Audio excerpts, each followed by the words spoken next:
So, there is this recording of the soccer match, which is quite interesting, because the camera of the match is AI controlled, which just means that it's programmed to track the ball.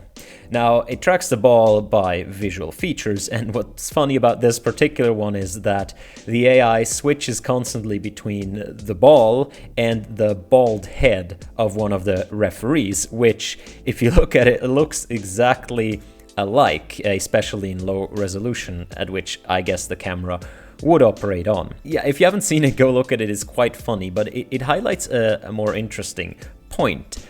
Technology fails. Now, this particular system, it's probably not very much AI, it's not very smart. I can guess that it's very standard kind of feature extractor, maybe something like a Huff transform with a few sift or surf features here and there to look at the color things and kind of low-level information to track the ball. It's usually enough, and it's probably more robust than deep learning, let's be honest here.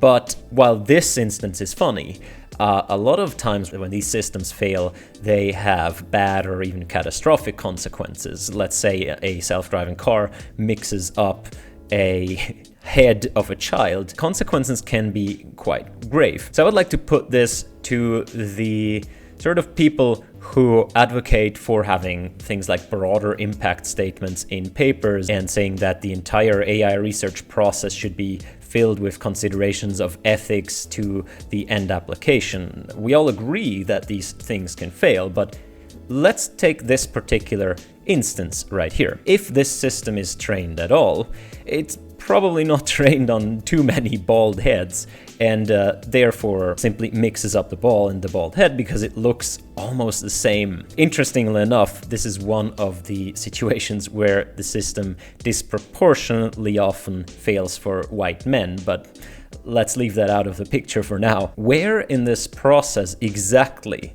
should someone step in and say, wait, this is ethically concerning? Should the inventor of the Huff transform, I don't know who that was, maybe Alfred Huff? Paul Huff. Say, you know, if my system detects circles in images, then obviously the negative consequences could be that it mixes up a head with a ball. Interestingly enough, the Wikipedia page of the Circle Huff transform says that it can be used to detect people's heads.